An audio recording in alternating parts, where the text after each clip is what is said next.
لقد جاءت رسل ربنا بالحق الصلاة والسلام على أشرف الأنبياء والمرسلين طه وياسين بالقاسم محمد اللهم صل على محمد وآل محمد وعلى أهل بيته الطيبين الطاهرين المعصومين المظلومين المنتخبين المنتجبين ولعنة الله على أعدائهم وقتلتهم ومنكري فضائلهم وغاصب حقوقهم أجمعين.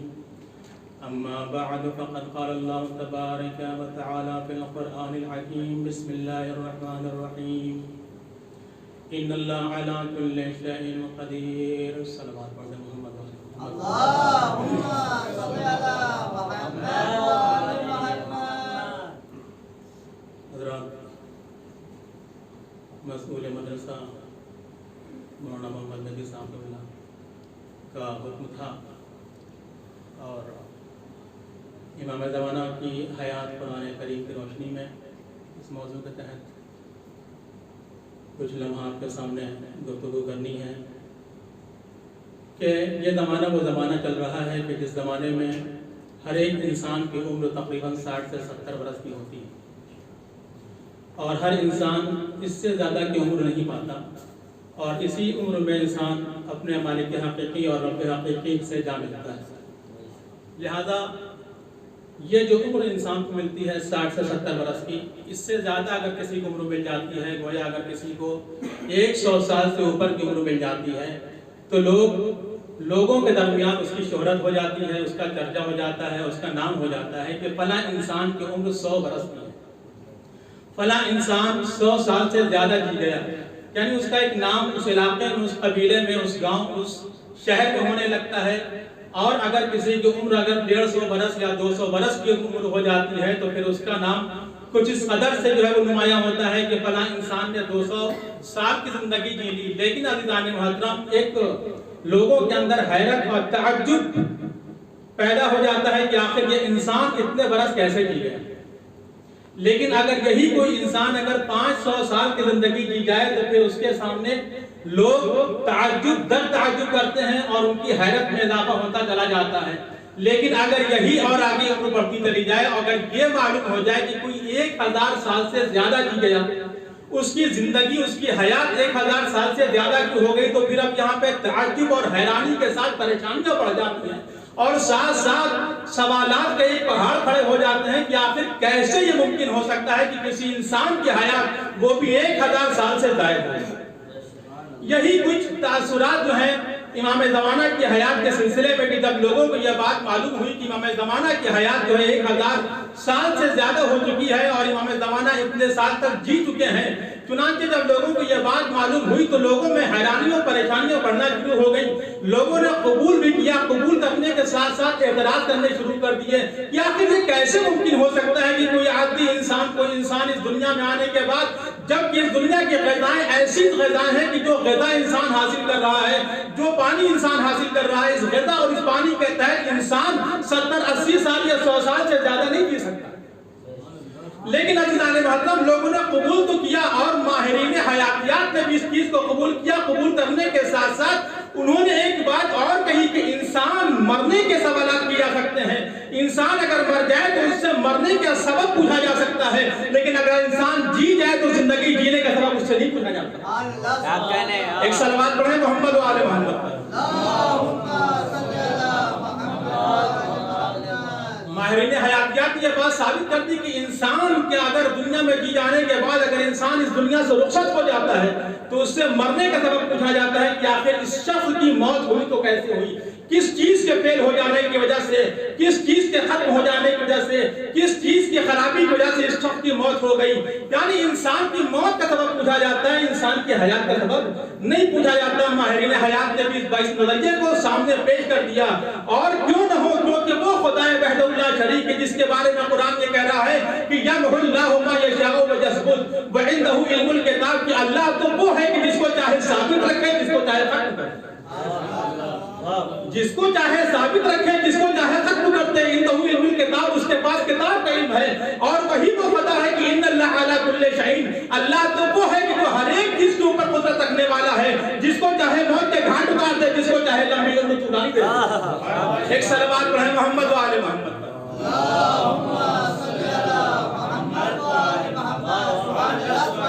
تو آپ نے دیکھا کہ عمر طولانی ہر ایک انسان کو مل سکتی ہے، اور اگر خدا جس کو چاہے دے دے تو اس میں کوئی اعتراض کی بات نہیں ہے۔ چنانچہ آگے دیکھیں کہ قرآن کریم میں بھی بہت سے نبیوں کا تذکرہ کیا گیا، شخصیات کا تذکرہ کیا گیا کہ جس کے اندر طولانی عمر کا تذکرہ ہے، جیسے کہ خود پروردگار عالم جناب یونس کے بارے میں کہہ رہا ہے کہ فلولا کہ جناب یونس اگر من المسبحین نہ ہوتے، تسبیح گزار کرنے والوں میں سے نہ ہوتے، تو میں ان کو بھی بطن ماہی میں رکھتا، اور کب تک رکھتا؟ الی یوم یبعثون کے روز قیامت تک ان کو رکھتا۔ معلوم یہ ہوا کہ جناب یوسف کی عمر طولانی در طولانی ہوتی اگر وہ تسبیح گزار نہ ہوتے۔ جناب پیغمبر جناب یوسف کے بارے میں اللہ کہہ رہا ہے، جناب یوسف جیسے پیغمبر ان کے بارے میں ارشاد ہو رہا ہے کہ ان کو بھی میں نے تسبیح کے ذریعے سے نجات دی، یعنی کہ قید خانے ماہی سے، بطن ماہی سے قید خانہ تھا جناب یونس کے لیے کہ وہ ایک مچھلی کے پیٹ کے اندر پہنچ گئے کسی ایک سبب کی بنا پر، اور جب انہوں نے استغفار کرنا شروع کر دیا، توبہ استغفار کیا، تو جب تسبیح کرنا شروع کر دی تو اللہ نے کہہ دیا کہ ان کی تسبیح کرنے کی وجہ سے میں نے ان کو جو ہے مچھلی کے پیٹ سے رہائی دی۔ یعنی ایک بات ثابت ہو گئی کہ اللہ کا کوئی بھی گنہگار بندہ ہو توبہ کر سکتا ہے، استغفار کر سکتا ہے کہ جس کے ذریعے سے اس کو نجات مل سکتی ہے۔ لیکن ایک ذریعہ اور ہے کہ اگر پروردگار عالم کی کوئی بندہ تقدیس و جو تسبیح کر لے تو وہ بھی جو ہے اپنے گناہ کے ذریعے سے، اپنے تسبیح کے ذریعے سے گناہوں سے بچ سکتا ہے، قید خانے سے رہا ہو سکتا ہے۔ ایک صلوات پڑھیں محمد و آل محمد۔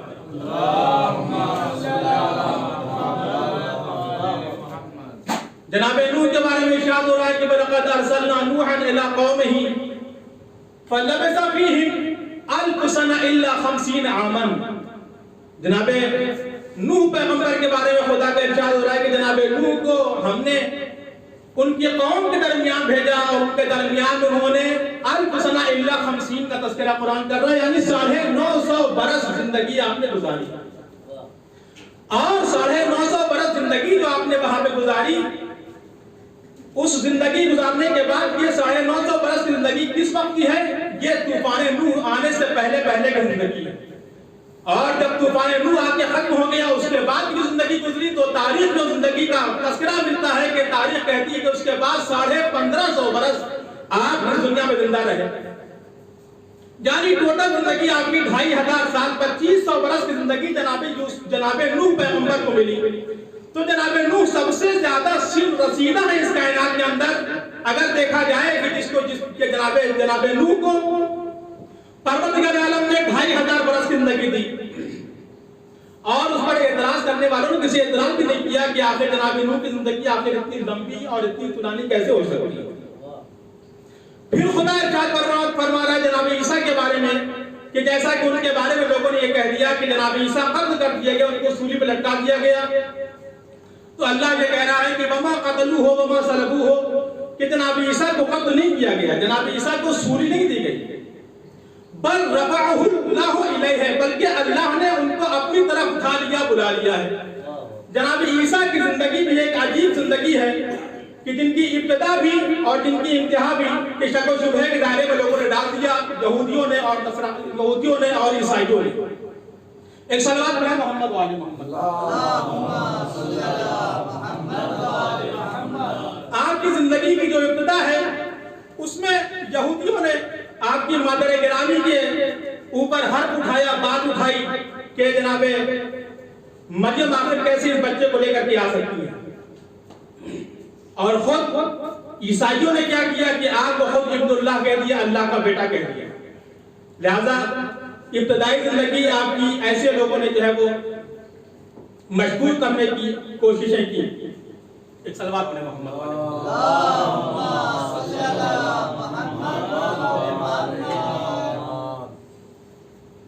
اور پھر آپ کی جو دوسری زندگی، آپ کی زندگی کے انتہا میں لوگوں نے آپ کو یہ کہا کہ یہودیوں نے تو یہ کہا کہ ان کو قتل کر دیا گیا، ان کو سولی دے دی گئی، اور عیسائیوں نے کیا کہا کہ ان کو قتل بھی کیا گیا، ان کو سولی بھی دی گئی، ان کو دفن بھی کیا گیا، اور پھر وہ واپس بھی آ گئے، لیکن دونوں کے پاس کوئی دلیل نہیں ہے۔ لیکن خدا کیا کہہ رہا ہے کہ وما قتلوہ وما صلبوہ، نہ ان کو قتل کیا گیا نہ ان کو سولی دی گئی، بلکہ ان کو پروردگار عالم نے اپنے قریب بلا لیا، اٹھا لیا۔ تو آپ نے دیکھا کہ جناب عیسیٰ کی بھی ایک طولانی زندگی ہے، معلوم یہ ہوا کہ ان کی بھی زندگی اب تک جناب عیسیٰ باقی بھی ہے۔ صلوات پڑھیں محمد والے محمد۔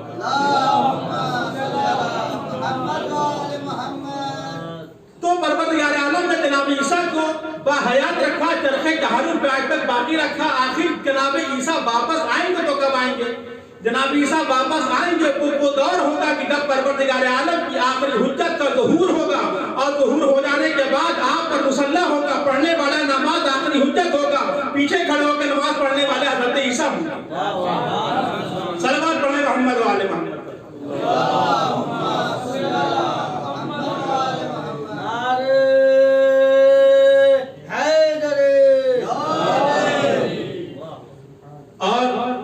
جناب ادریس کے بارے میں بیان کیا قرآن نے کہ جناب ادریس کو ہم نے مقام عالیہ کے اوپر پہنچا دیا، اور ان کو بھی جو ہے ایک لمبی طولانی عمر ہم نے عطا کی، ان کو بھی ہم نے جو ہے باحیات رکھا، زندہ رکھا۔ معلوم یہ ہوا کہ قرآن کی روشنی میں اگر دیکھا جائے، قرآن کے روح سے دیکھا جائے، تو قرآن نے بہت سارے نبیوں کا تذکرہ کیا کہ جن کو پروردگار عالم نے جو ہے وہ زندہ بھی رکھا، بہت سے نبیوں کو عمر طولانی بھی عنایت فرمائی۔ خود امام جعفر صادق علیہ السلام ارشاد فرماتے ہیں کہ پروردگار عالم نے جناب خضر کو عمر طولانی دے کر کے جواب بنا دیا ہے ان لوگوں کے لیے کہ جو اعتراض کرتے ہیں امام مہدی کے طولانی عمر کے اوپر۔ یعنی جناب خضر جس طریقے سے سمندر میں یا پانی کے راستے میں رہ کر کے بھٹکے ہوئے لوگوں کو راستہ دکھلاتے ہیں، اسی طرح سے امام زمانہ جو ہے وہ لوگوں کو بھٹکے ہوئے لوگوں کی ہدایت فرمایا کرتے ہیں۔ تو آپ دیکھیں کہ پروردگار عالم نے لوگوں کو عمر طولانی عطا کی، جس طریقے سے جناب یونس کو عمر طولانی عطا کی، جس طریقے سے پروردگار عالم نے جناب نوح کو عمر طولانی عطا کی، جس طریقے سے پروردگار عالم نے جناب عیسیٰ کو باحیات رکھا، جس طریقے سے جناب ادریس جناب الیاس کو باحیات رکھا، پروردگار عالم نے اسی طریقے سے امام مہدی کو بھی باحیات رکھا۔ جس طریقے سے جناب عیسیٰ جو ہے اپنا غیبت میں ہے، چرخے تحرم پر ہے، اسی طریقے سے امام مہدی بھی غیبت میں ہے، آپ لوگوں کی ہدایت کر رہے ہیں۔ جناب عیسیٰ کی عمر طولانی پہ آج تک کسی کو اعتراض نہ ہوا، امام مہدی کی عمر طولانی پہ ہر ایک کو اعتراض ہونے لگتا ہے۔ ارے اللہ کی عمر طولانی، اللہ کی حیات، اللہ کی زندگی، اللہ کے موجود ہونے پہ تو انسان کو اعتراض نہیں ہے، شیطان کے زندہ ہونے پہ تو لوگوں کو اعتراض نہیں ہے۔ شیطان زندہ بھی ہے، لوگوں کو بہکاتا بھی ہے، اور ہر ایک کو اعتراض، ہر ایک کو اعتراض ہے، اعتراض ہے، اعتراض نہیں ہے۔ لیکن امام مہدی وہ ہے کہ جو زندہ بھی ہے، پردے پردہ رہنے کے بعد اپنے چاہنے والوں کی حفاظت کرتے رہتے ہیں، ان کو کاہے بچایا کرتے ہیں، اس پہ سب کو اعتراض ہوا کرتا ہے۔ ایک صلوات پڑھیں محمد والے محمد پر۔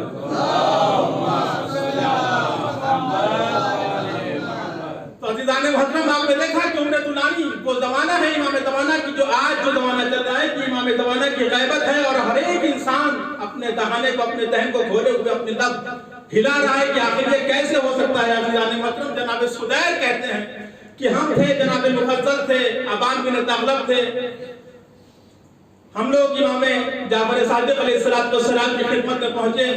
ہم نے کیا دیکھا کہ امام جو ہیں وہ زمین پہ بیٹھے ہوئے، ایک چادر کو اوڑھے ہوئے، آپ کا گلا بند ہے، اور امام جو ہے وہ گریہ فرما رہے ہیں، اور امام کا گریہ ایسا گریہ ہے کہ امام کی آنکھوں کے سامنے پورا حلقہ پڑا ہوا ہے، اس کے نشان پڑے ہوئے ہیں، اور امام ایسے گریہ فرما رہے ہیں کہ جیسے کوئی خاتون، کوئی ضعیف، کوئی بوڑھی عورت اپنے جوان بیٹے کے لیے روتی ہے، اور وہ روتے ہوئے کہتے ہیں کہ اے میرے آقا، اے میرے وارث، اے امام مہدی، اے اللہ کی وہ آخری حجت کی جس کی غیبت نے ہمیں مصیبت میں ڈال دیا، کہ جس کی وجہ سے ہم تمام کے تمام لوگ جو ہیں وہ پریشان ہیں، کہ کیا گناہ ہے، انسان رو رہے ہیں۔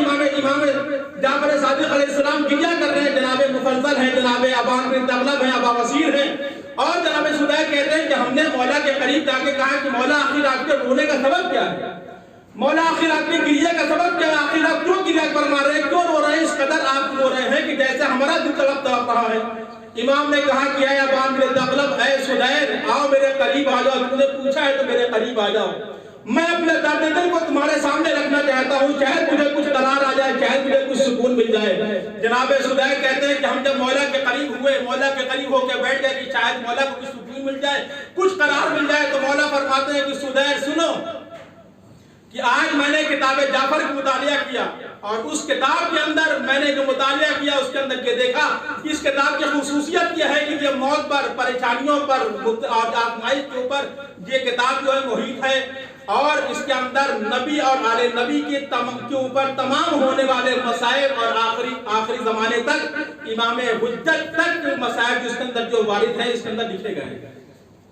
میں اس کا مطالعہ کر رہا تھا جس کی وجہ سے مجھ پہ گریہ طاری ہوا۔ جناب سدیر کہتے ہیں کہ مولا آخر یہ کیسے ہو سکتا ہے، آخر یہ کیا کون سا درد ہے کہ جس کو پڑھنے کے بعد آپ سے ٹھہرا نہ گئے، آپ گریہ گنا ہو گئے۔ مولا کہتے ہیں کہ سدیر سنو کہ میں نے اس کے اندر پڑھا کہ جتنی مصیبتیں تھیں کہ جو ہمارے آخری حجت کے زمانے میں مصیبتیں آئیں گی، کہ جو مومنین کے اوپر مصیبتیں پڑیں گی اور مومنین منحرف ہو جائیں گے، یہ درد مجھے جو ہے وہ کھایا جا رہا ہے۔ میں نے اس کتاب کو پڑھنے کے بعد مجھ پہ گریہ طاری ہو گیا۔ امام نے جب یہ بات کہی تو جناب سدیر کہتے ہیں کہ مولا بیان فرمائیں کہ آخر کو کون سی وجہ ہے، کچھ ہمیں بھی بیان فرمائیں۔ امام کہتے ہیں کہ سنو کہ جو آخری حجت ہوگا اس کے زمانے میں جو مصیبتیں آئیں گی وہ مصیبتیں ایسی ہوں گی کہ مومنین برداشت نہ کر سکیں گے، اس کی غیبت کے متعلق یہ تمام پریشانیاں سامنے آئیں گی لوگوں تک، اور ان کے چاہنے والوں کو چن چن کے قتل کیا جائے گا، ان پر جو ہے مصیبتیں آئیں گی، ان کے اوپر مسائب کے پہاڑ توڑے جائیں گے۔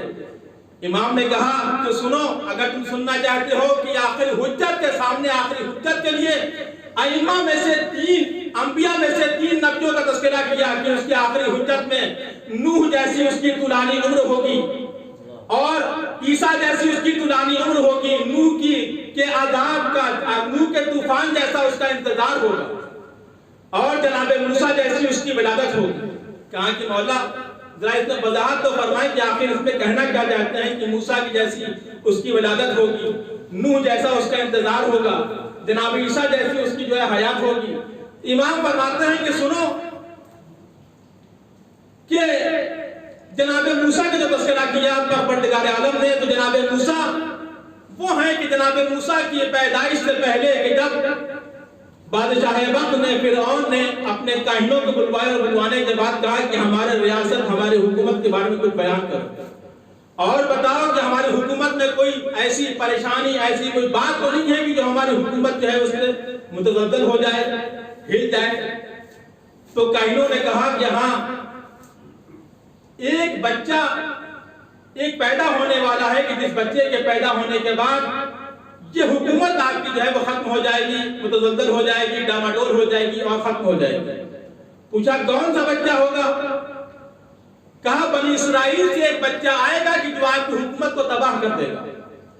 چنانچہ فرعون نے بنی اسرائیل کی تمام عورتوں میں جو عورتیں حاملہ تھیں جو حکم لاگو کر دیا کہ دیکھو کہ جہاں جہاں بھی بنی اسرائیل کی خواتین حاملہ ہوں ان کے پیٹ کو چاک کر دیا جائے، اور چاک کرنے کے بعد بچے کو نکال کے قتل کر دیا جائے۔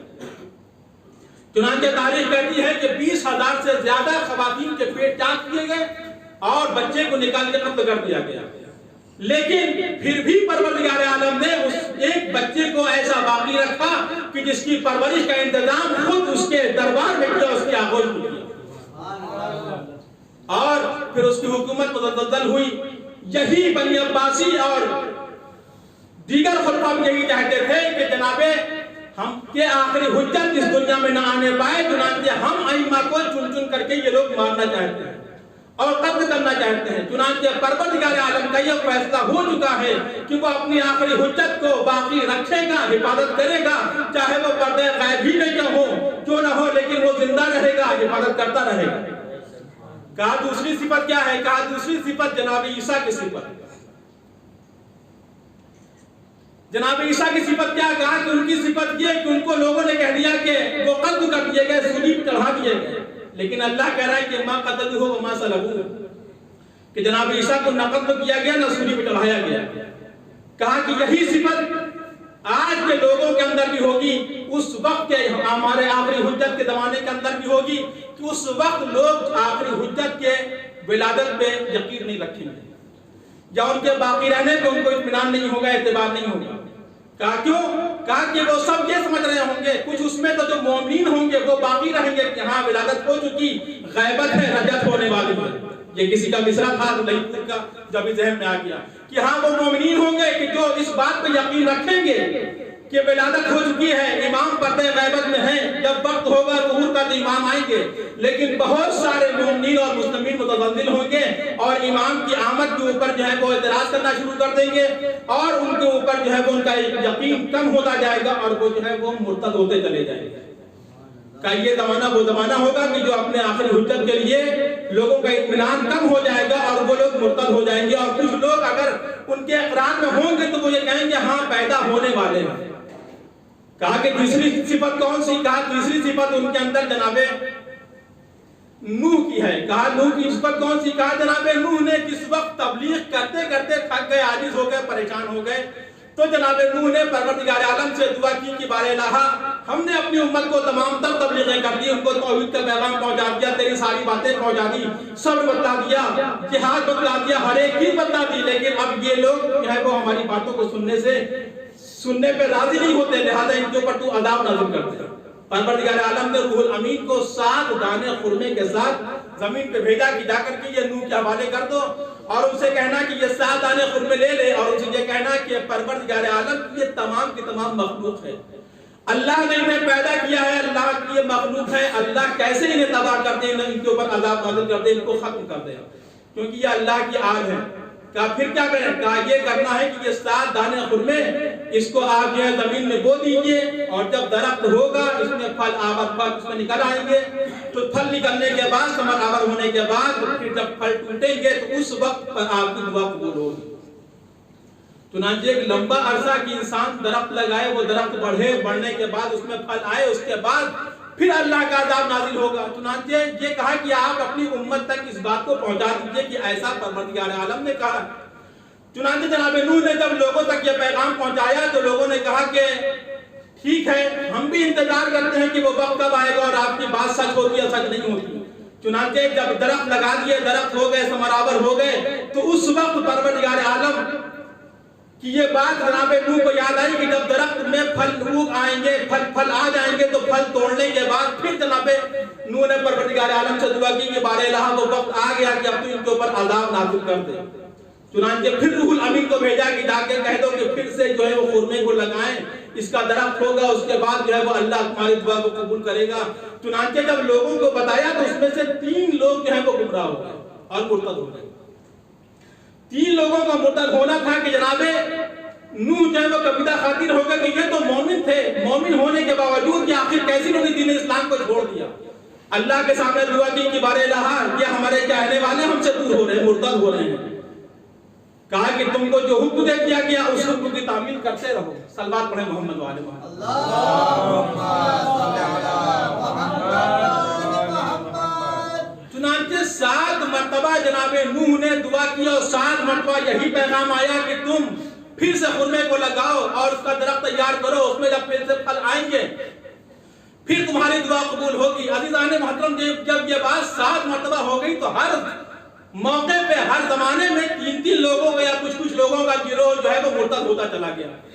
آخر میں 70 یا اس سے کچھ زائد افراد جب بچے کہ جو مومن کی فہرست میں تھے اور جب اللہ کا عذاب نازل ہوا تو اس وقت یہ مومن افراد جو تھے جناب نوح کے ساتھ تھے تو اللہ نے کہا کہ دیکھو کہ اگر میں پہلے عذاب کو نازل کر دیتا تو جو خالص اور خلص مومن ہوتے وہ پہچان میں نہ آ پاتے.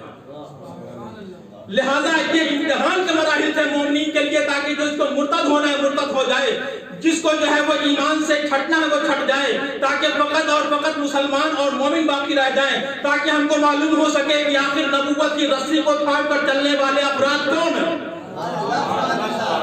اور جب یہ بات ثابت ہو جائے گی تو بھی مجھے معلوم ہو جائے گا کہ یہی تمہارے اصحاب خلت ہیں کہ جو تمہارے ساتھ ساتھ چلنے والے ہیں.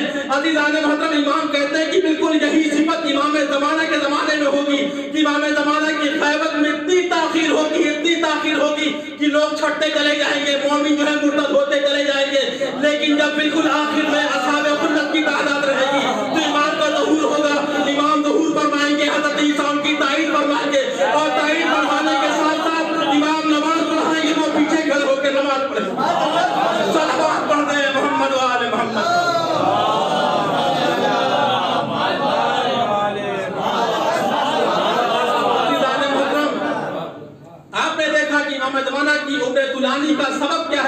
کیا ہے تاکہ اصحاب خلص خالص مومنین کے تعداد پہچان میں آ جائے کہ یہ ہمارے چاہنے والے، یہ تمہارے ساتھ چلنے والے، تمہارا ساتھ دینے والے ہیں، تاکہ یہ ثابت ہو سکے کہ ہاں ہمارے مومنین خاص کون ہیں، تمہارے چاہنے والے کون ہیں۔ ہماری پوری دنیا خلق کی ہوئی ہے، لیکن اس کے اندر ہم نے اختیار دے رکھا ہے کہ تم کو امامت کے ساتھ چلتا ہے کہ امامت کے دامن کو چھوڑ کے چلنا ہے۔ تو عزیزان محترم، امام نے فرمایا کہ سدیر، یہ وہ زمانہ ہوگا کہ جس وقت مومنین پہچانے جائیں گے، اس زمانے میں امام زمانہ کے چاہنے والوں کی شناخت ہوگی کہ کون امام عصر، کون آخری حجت کا چاہنے والا ہے، کون اس کا منتظر ہے، اس کا کون منتظر نہیں ہے۔ عزیزان محترم، جو وقت دیا گیا تھا اس وقت کے لحاظ سے گھڑی اپنے آخری منزل پر پہنچ چکی۔ آپ دیکھیں کہ یہ ماہ ذی الحجہ کہ یہ وہ مہینہ ہے کہ جس مہینے میں بہت سارے سفر اختیار کیے گئے۔ جناب موسیٰ کا سفر کوہ طور پہ ہے، شہزادی فاطمہ زہرا کا سفر مولا کائنات کے گھر کی طرف عقد کے ذریعے سے، اور مولا کائنات کا سفر حبیب خدا کے ساتھ آخری حج کے لیے، اور پنجتن پاک کا سفر مباہلے کے لیے۔ لیکن یہ سارے کے سارے سفر، اس کے ساتھ ایک سفر اور ہے کہ جو امام حسین کا سفر مکے سے کربلا کے لیے ہوگا۔ یہ سارے کے سارے سفر میں امام حسین کے سفر کے علاوہ یہ سارے کے سارے سفر کامیاب ہوئے، امام حسین کا سفر بھی کامیاب ہوا۔ لیکن کامیابی کے ساتھ یہ سارے کے سارے انسان جب سفر پہ نکلتا ہے تو اپنی منزل کے اوپر بازگشت ہوتی ہے، انسان واپس آتا ہے۔ جناب موسیٰ کا سفر کوہ طور پہ ہوا، ماں کی دعاؤں کے ساتھ اپنے گھر واپس آ جاتے ہیں۔ شہزادی فاطمہ زہرا کا سفر مولا کائنات کے گھر تک ہوا اور آپ کی زندگی خوشگوار ہوتی چلی گئی۔ رسول خدا کے ساتھ مولا کائنات کا سفر حج پہ ہوا اور آخری حج انجام دینے کے بعد مولا کائنات نبی خدا کے ساتھ گھر واپس آ گئے۔ پنجتن پاک کا سفر مباہلے کے لیے ہوا اور مباہلے میں جو ہے وہ کامیابیوں کامرانی کے ساتھ پنجتن پاک علیہ السلام اپنے گھر واپس آ گئے۔ لیکن عزیزان محترم، یہ وہ سفر امام حسین کا سفر ہے کہ جس کا سفر مکمل تو ہوا، لیکن جو ساتھ میں بچے اور جوان تھے وہ ساتھ میں واپس نہ آ سکے۔ اس کا شاہد جناب ام کلثوم کا مرثیہ ہے کہ اے مدینے والوں ہمیں قبول نہ کرنا، کیونکہ ہم جب اس مدینے سے گئے تھے تو ہمارے ساتھ بچے تھے، جوان تھے، لیکن جب ہم مدینے واپس آ رہے ہیں تو ہمارے ساتھ اولاد نہیں ہے، ہمارے ساتھ بچے نہیں ہیں، جوان ہمارے ساتھ نہیں ہیں۔ عزیزان محترم، یہ ماہ ذی الحجہ ہے کہ جس مہینے میں لوگ حج کرنے کے لیے خانہ کعبہ جاتے ہیں۔ امام حسین بھی جب مدینے سے سفر کیا امام نے تو مکے میں آ کے ٹھہر گئے، اور مکے میں آپ کہتے تھے کہ اپنے حج کو تمام کر لیں، لیکن حج ہونے سے پہلے امام نے اپنے آخری حج کے امام نے اپنے حج کو عمرے سے تبدیل کر دیا، اور عمرے سے تبدیل کرنے کے بعد امام مکے کو الوداع کہہ رہے ہیں، اور کہ تمام دنیا حج کرنے کے لیے مکے میں پہنچ رہی ہے۔ لیکن کسی نے یہ نہ کہا کہ اے امام ساری دنیا تو اپنے گھر کو چھوڑ کر کے مکے میں حج کرنے کے لیے آ رہی ہے، لیکن امام آخر آپ مکے کو چھوڑ کر کے یہاں سے کیوں جا رہے ہیں؟ آخر آپ حج کیوں نہیں کر رہے ہیں؟ اپنی صحیح آپ کہاں کریں گے؟ اپنی قربانیاں آپ کہاں پیش کریں گے؟ امام نے مکے کو کیوں ترک کیا؟ اس لیے کہ امام نے دیکھا کہ لوگ حاجیوں کے لباس میں تو آئے ہوئے ہیں مگر ہاتھ میں خنجر لے کر کے آئے ہیں۔ امام نے چاہا کہ میرے خون کے ذریعہ میرا خون جو ہے اس مقدس سرزمین پر نہ ٹپکے۔ امام نے اپنے سفر کو اختیار کیا، لیکن کسی نے بڑھ کے یہ نہ پوچھا کہ امام جا تو رہے ہیں، صحیح یہاں ہوتی ہے، آپ صحیح چھوڑ کے جا رہے ہیں، قربانیاں یہاں ہوتی ہیں، قربانیاں چھوڑ کے آپ جا رہے ہیں۔ عجب نہیں امام جواب دیں گے کہ میری صحیح ہوگی لیکن کربلا کے میدان میں ہوگی، علی اصغر میرے ہاتھوں پہ ہوگا، 7 قدم آگے 7 قدم پیچھے آگے کہ میں اپنی صحیح کو مکمل کروں گا۔ ارے تم نے پوچھا قربانی کہاں دیں گے؟ میری اگر قربانی مکے کے اندر مکے میں نہ ہو سکی تو میری قربانی کربلا کے میدان میں ہوگی۔ ارے میں قربانی میں جانور کو ذبح نہ کروں گا، میری قربانی میرے کلیل جوان علی اکبر کی ہوگی، میری قربانی میرے چچا علی اصغر کی ہوگی، میری قربانی برابر کے بھائی عباس کی ہوگی۔ امام حسین کربلا کے میدان میں آ گئے، امام نے صحیح بھی کی، امام نے قربانیاں بھی دی، عصر عاشور آیا، امام نے علی اکبر کی قربانی دی، امام نے جناب عباس کی قربانی دی، امام نے جناب علی اکبر کی قربانی دی، امام نے اپنی صحیح مکمل کر لی۔ لیکن عزیزان محترم، ایک قربانی اور جو امام نے اپنی قربانی دی وہ حسن کا وقت تھا کہ امام تنو تنہا تھے، امام مقتل میں آئے، مقتل میں آنے کے بعد امام نے ایک شدابرت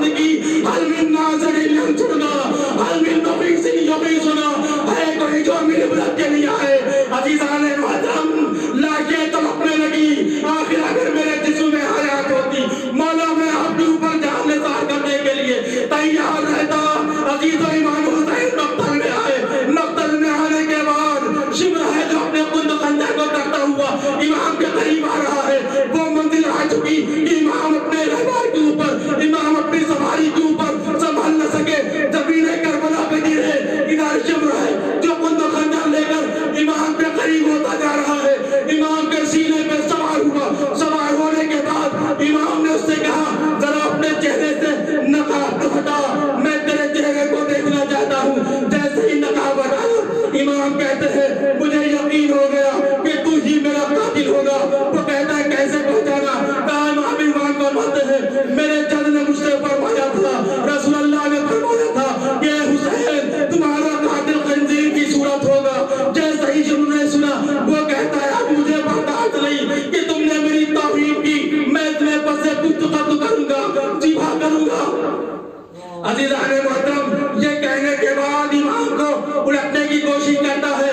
امام کو پسے پشت کیا. پسے پشت کرنے کے بعد غصے کا عالم تھا, توہین محسوس کر چکا تھا. امام کے اوپر ضربے چلانا شروع کر دی. عزیزوں تاریخ میں لکھا کہ جنہوں نے 12 ضربے چلائی تب جا کے امام کے سر و تن میں جدائی ہوئی.